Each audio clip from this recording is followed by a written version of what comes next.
पलक शर्मा, खबर लखनऊ से है। अखंड आर्यव्रत आर्य त्रिदंडी महासभा ने बुलाई प्रेस वार्ता। लव जिहाद और साथ ही लैंड जिहाद के मामलों में न्याय की मांग। ऋषि कुमार, आपको बता दें कि अखंड आर्यव्रत आर्य त्रिदंडी महासभा द्वारा एक विशेष प्रेस वार्ता का आयोजन किया गया। इस प्रेस वार्ता का मुख्य उद्देश्य लव जिहाद और लैंड जिहाद के मामलों से पीड़ित लोगों को न्याय दिलाना और इन विषयों पर संगठन की आगामी रणनीति को सामने रखना था। महासभा के राष्ट्रीय अध्यक्ष ऋषि कुमार त्रिवेदी ने नेतृत्व में आयोजित इस कार्यक्रम में संगठन के कई प्रमुख पदाधिकारी मौजूद रहे और न्याय दिलाने का संकल्प लिया गया। संगठन ने स्पष्ट किया है कि समाज में बढ़ रहे लव जिहाद और साथ ही लैंड जिहाद के मामलों में पीड़ितों को कानूनी और सामाजिक स्तर पर न्याय दिलाना उनकी एक सर्वोच्च प्राथमिकता है। राजधानी लखनऊ से एक ऐसा मामला सामने आया है जो कि एक बहुत बड़ी घटना को अंजाम देने वाला। इसी के विषय पे हमारे साथ प्रेस वार्ता कर रहे हैं आज ऋषि त्रिवेदी जी। इन्होंने बहुत बड़ा खुलासा किया, ये इनसे बात करेंगे क्या था पूरा मामला। जी बहुत बहुत स्वागत है हमारा चैनल। धन्यवाद। ऐसा है कि एक गोमती नगर थाना अंतर्गत एक परिवार रहता था, त्रिपाठी का परिवार है। उसके साथ इतनी दुखद घटना घटी है। एक मोनी ससन है जो कि शिल्पी उनकी मतलब एक बेटी है त्रिपाठी परिवार में, वो कॉलेज में पढ़ती थी और मोनी ससन की बहन एक ही कॉलेज में दोनों पढ़ते थे। दोनों की आपस में दोस्ती होती है। फिर ये शिल्पी त्रिपाठी जो है वो अपने मतलब मोनी ससन को मिलवाती है अपनी बहन से, शिल्पी को, और फिर उनका दोनों का एक प्रेम संपर्क शुरू होता है। उसके बाद फिर वो 2 साल के अंदर भाग जाती है। इसके साथ भाग जाती मैं मोनी ससन के साथ वो भाग जाती है। भागने के बाद फिर वो 1 से 1.5 साल 2 साल तक तो इधर उधर रहती है। फिर धीरे धीरे घर की आवाजाही शुरू होती है। उसी बीच इनके जो शिल्पी त्रिपाठी के पिताजी हैं वो बीमार होते हैं। उस समय पूरा परिवार एक हो जाता है, इनका भी आना जाना शुरू हो जाता है।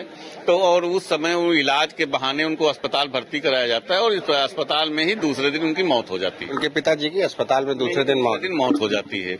उसके 6 महीने के अंदर जो उनका बेटा था, शिल्पी का मतलब भाई जो था, उसकी भी मौत इलाज के ही दौरान अस्पताल में होती है। और उसके लगभग 1 साल के अंदर विशाल त्रिपाठी जो उनका दूसरा बेटा था, उसकी भी मौत अस्पताल में ही होती है। मतलब बात करें तो तड़ातड़ 3 मौतें हो गई। 1 से 1.5 साल के अंदर 3 मौतें होती हैं। और जो कि हजरतगंज के अंदर चाणक्य एडवर्टाइजिंग एक इतनी बड़ी कंपनी है, उसको वो लोग चलाते थे। पूर्व में कोई उनका ऐसा इतिहास, ऐसा ग्राउंड नहीं है जिसमें इतने बीमार रहते हों या कितना बड़ी कोई उनको बहुत बड़ी बीमारी हो। ये भाई लोग खत्म हुए, उनकी क्या उम्र रही? उनकी उम्र मुश्किल से 30 से 32 साल के लगभग। क्या कोई बीमारी से ग्रसित थे? कोई बीमारी नहीं थी, सब कुशल थे। जैसे एक छोटी मोटी बीमारी होती है, आदमी को बुखार आया, जुकाम आया, किसी प्रकार का पीलिया हुआ है, कुछ हुआ, ले जाकर के अस्पताल एडमिट कराया और वो 24 से 48 घंटे के अंदर समाप्त हो गया। ये इतनी बड़ी कौन सी बीमारी थी? और उसकी जांच होनी चाहिए। तो ये चीजें हैं। और वो इतनी बड़ी चाणक्य कंपनी है। आज सोचिए दोनों विधवाएं यहाँ पे बैठी हमारे सामने, उनका जो है एक संपत्ति नहीं बची। 19वें दिन जब मनीष त्रिपाठी की मृत्यु होती है अस्पताल में, उसके 19वें दिन निहारिका त्रिपाठी से, उनकी मनीष त्रिपाठी की पत्नी से पूरी डीड, पूरी प्रॉपर्टी, घर, मकान, प्लाट जो भी था, कंपनी जो भी था, पूरी चीज जो है गिफ्ट करा ली जाती है। गिफ्ट के तौर पे, मतलब आपका कहना है गिफ्ट के तौर पे पूरी प्रॉपर्टी हड़प? पूरी प्रॉपर्टी शिल्पी त्रिपाठी जो कि निहारिका त्रिपाठी की ननद हैं और मोनिस हसन की पत्नी हैं, उसके नाम गिफ्ट हो जाती है और उनकी मां के नाम कुछ संपत्ति गिफ्ट होती है। तो ऐसे करके पूरी संपत्ति गिफ्ट करा ली गई। आज इनके पास घर सर छिपाने की जगह नहीं है। तो कहने का मतलब है कहीं ना कहीं ये बहुत लंबी साजिश रची गई। साजिश है, पूरा चक्रव्यूह है, पूरी एक षड्यंत्र रचा गया है। षड्यंत्र के तहत पूरे विद प्लान ये प्लानिंग की गई है। ये छोटा मोटा प्लान नहीं है और इसमें 1-2 लोग नहीं है, पूरे के पूरे इसमें कई लोग हैं जो मुस्लिम संप्रदाय से हैं, वो पूरे इसमें शामिल हैं। हालांकि बात करें उत्तर प्रदेश के मुख्यमंत्री योगी आदित्यनाथ जी की, तो वो कहीं ना कहीं लव जिहाद को लेकर बड़े स्ट्रिक्टनेस है, लेकिन उसके बावजूद भी इतनी बड़ी घटना अभी राजधानी लखनऊ में होती है। तो ये आज की कोई नई घटना नहीं है। अभी 2 दिन पहले, 3 से 4 दिन पहले हमारे प्रदेश कार्यकारी अध्यक्ष हैं गौरव गोस्वामी जी, इन्होंने 2 बेटियों को न्याय दिलाया। यहीं पे जो है लव जिहाद का शिकार हुई थी, उनको भी उठाया और शासन प्रशासन से FIR दर्ज करा करके पुलिस प्रशासन में उनकी भी विवेचना जारी है। तो ये कोई एक काम नहीं है, आए दिन का। मैं तो ये सोच रहा हूँ कि हम लोग इतना जागरूक अभियान चला रहे हैं, सब कुछ कर रहे हैं, लेकिन हिंदू बहन बेटियों को हो क्या गया है? उनको कोई हिंदू लड़का दिखता ही नहीं है, केवल मुसलमान ही लड़के उनके पास आते हैं। तो इसकी शिकायत आपने कहीं उस अधिकारी से करी या DM को ज्ञापन दिया इस मामले? नहीं, अभी ज्ञापन वगैरह नहीं दिया है। अभी DCP साहब जो पश्चिमी हैं यहाँ के, उनको जो है पत्र दिया गया FIR दर्ज करने का। इसके पहले कई भी पत्र और दिए जा चुके हैं, महिला आयोग को भी दिए गए हैं। इनको घर से बाहर निकाल दिया गया था, महिला आयोग को पत्र दिया गया तो उसने इंटरफेयर करके कैसो न कैसो इनको घर में फिर से घुसेरा है। घर में रहने की अनुमति इनको मिली है, नहीं तो गिफ्ट कर दिए थे। इन लोगों को तो बाहर निकाल दिए थे, तो कहीं नहीं थे, लेकिन किसी न किसी तरह से हम लोग दबाव बना करके कह सुन के इनको उस घर में रहने की अनुमति मिली है। अभी कितने रुपए की प्रॉपर्टी होगी? अरे कईयों करोड़ की है।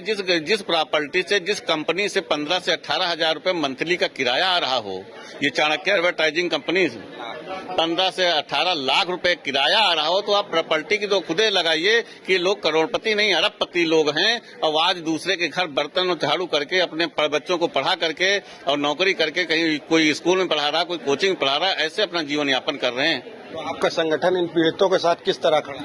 हमारे साथ आज से लगभग 15 से 20 दिन पहले लोग हमारे कार्यालय आए थे, अपनी पूरी चीजें बताई। हमारे विधिक प्रकोष्ठ के गोपाल कृष्ण जी जिला अध्यक्ष थे, इनके संपर्क में आई और इन्होंने हमारे पास लेकर के आए और इसमें पूरी चीजें हैं। अब इनको जहां तक हो सकेगा पूरा संगठन इनके साथ लगा है और इनको इनके न्याय तक पहुंचाने का काम संगठन करेगा। क्या समस्या है?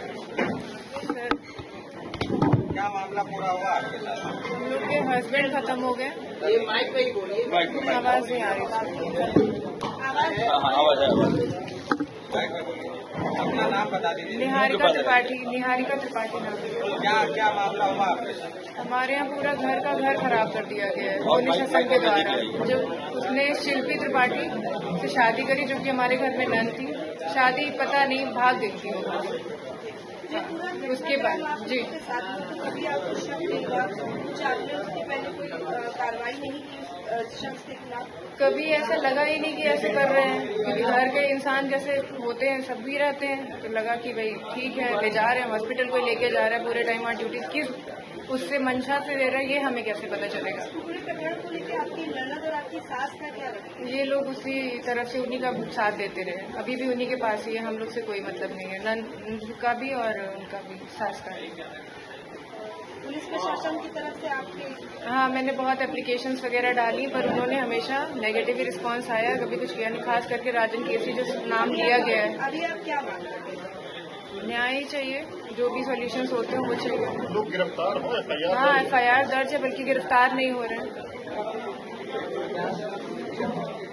आगे आपकी क्या रणनीति रहेगी? जिस प्रकार अगर आप जैसे कि इंसाफ की मांग कर रही हैं, तो अभी क्या कुछ कहना चाहिए? हाँ, हम लोग का मतलब इंसाफ मिले, सही से इसकी जांच हो। हम लोग का बिजनेस है, घर है, सब फर्जी की अपडेट करके मोनिटाइजेशन ले लिए हैं।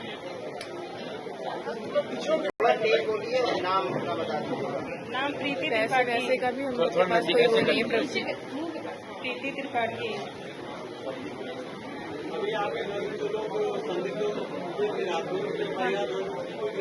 नहीं हुई अभी तक गिरफ्तारी। जी हाँ, जी सुरक्षा का है कि संदिग्ध जो है उनको गिरफ्तार किया जाए। क्या? जी हाँ, सुरक्षा भी गए थे, महिला आयोग भी गए थे। वहाँ भी शिकायत? यहाँ भी है दर्ज है शिकायत। जी, सुनने में आया कोई STF वाले भी हैं, उसका नाम अक्सर वो लेते रहे हैं कि हमारे STF वाले तुम लोग को वो करवा देंगे, एनकाउंटर करवा देंगे। मतलब धमकियां हम लोग को वैसे भी वो देते रहे हमेशा, पर होता नहीं अंदर से, क्योंकि कुछ हमारे पर्सनल वीडियोस वगैरह भी उनके पास रहे हैं। मोबाइल वगैरह छीन लिया, बच्ची को बंधक बना लिया, पैसे सारे छीन लिए, हर जगह पैसे भी तो, फीस भी तो लगती है। जब वही नहीं रख रहे हैं हमारे पास तो हम कहते हैं। ऑफिस हमारा पूरा कब्जाया हुआ है उन्होंने। पर्चे देते बताइए क्या पूरा मामला है? सर, निहारिका त्रिपाठी नाम है, 2/205 में रहते हैं। जब से हम लोग के घर में एक भी मतलब कहते हैं ना जेंट्री खत्म हुई है, तब से मोनिश हसन का हमारे घर में पहले तो इनको घुसने नहीं दिया जाता था, इनको घुसने दिया नहीं जाता था। हम ही ने सोचा कि भाई नंद है, होता नहीं इकलौती बहन है भाई, थोड़ा बहुत तो हमने ही थोड़ा सा इनको सपोर्ट किया कि भाई आए जाएं अपना, बहन है 2 भाई हैं। लेकिन जब से इन्होंने आने जाना शुरू किया हमारे यहाँ ऐसे शुरू हो गया, पिताजी खत्म हुए, फिर जेठ जी खत्म हुए, हमारी ये भी खत्म हो गए दिसंबर 25 में। उसके बाद से मोनिश हसन हमारे घर में ही रहने लगे, हमें निकाल दिया पर खुद उसी में रहने लगे।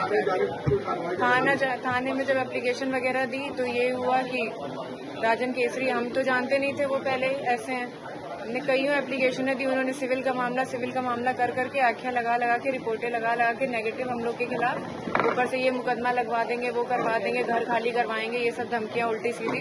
तो डर भी बना रहता था क्योंकि हम लोग तो बच्चियों के साथ रहते हैं घर में।